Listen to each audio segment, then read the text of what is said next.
Lorsqu'on parcourt un peu le monde et qu'on visite divers systèmes éducatifs, avec la DARIC, nous avons mené des actions dans une quarantaine de pays.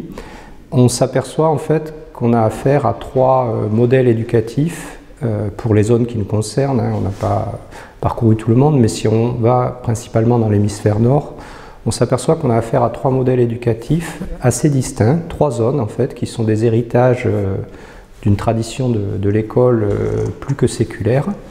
On a grosso modo le bassin méditerranéen, qui est l'héritage en fait d'une éducation latine, où l'autorité du professeur est très forte, l'autorité du texte est très très forte aussi, la place de l'État est très importante dans les programmes. Il existe d'ailleurs une inspection des professeurs qui est absente des autres systèmes.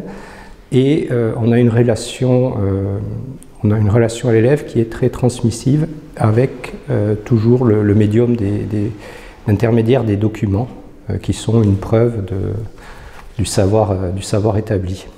Donc ça, c'est une zone qui fait tout le tour de la Méditerranée, qui est à la fois gréco-latine, arabe aussi, puisqu'elle s'est inscrite dans cet héritage-là, et une partie du monde slave.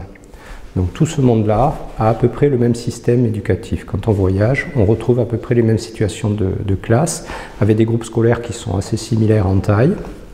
Donc ça, c'est le premier ensemble. Le deuxième ensemble est assez proche de nous. Il commence dès la Suisse, dès l'Allemagne. C'est un groupe qui regroupe la Scandinavie, le monde anglo-saxon, dans lequel on a une école qui a un héritage moins ancien que chez nous. La diffusion de l'écrit s'est faite parfois tardivement, à partir de l'Empire romain, voire à partir du Moyen-Âge dans ces zones-là. L'école est un héritage communautaire de la communauté de village. Il n'y avait pas forcément de prêtres établis avec un État et une religion officielle. Donc on a une école plus communautaire et on a une école qui a participé à la réforme protestante. Et d'ailleurs, beaucoup de pédagogues étaient impliqués dans la réforme et les réformateurs étaient des maîtres à un niveau ou à un autre. Et là, on a une école où le groupe est plus important et le libre arbitre de l'élève beaucoup plus développé. On a aussi, quand je dis des groupes plus importants, c'est-à-dire dans son action, pas dans sa taille, on a aussi des groupes scolaires beaucoup plus petits. Donc on a une école différente, plus ouverte sur la communauté, et où l'élève a beaucoup plus de marge, et la relation pédagogique est donc plus interactive.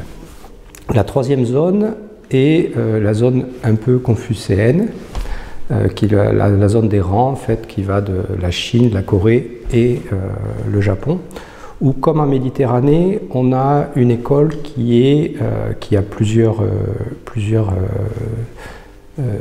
milliers d'années, plus de 2000 ans en tout cas. Il m'est arrivé par exemple de visiter une école à Chengdu dont le mur fondateur avait plus de 2000 ans. Et on retrouve certains éléments qu'on retrouve dans l'école latine, en particulier l'importance du signe. C'est-à-dire que ce sont aussi des écoles qui ont connu l'écrit très très tôt, où le corpus a beaucoup d'importance. Et d'ailleurs, ce signe, c'est à la fois le signe de l'écriture et c'est aussi le signe du ciel. C'est-à-dire que c'est une école qui a toujours été liée au pouvoir, à la religion et à l'État.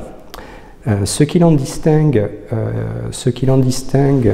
du monde latin, c'est d'abord le système d'écriture, où on est sur des signes qui représentent des idées et pas des lettres.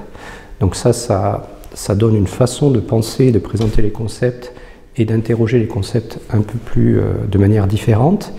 Et puis Confucius a lié le savoir avec l'ensemble de la société. Et même si lui était un maître, la place du maître est plus noyée dans un héritage qui est à la fois porté par l'école, la communauté, la famille. Et donc l'élève fait plus partie d'un ensemble collectif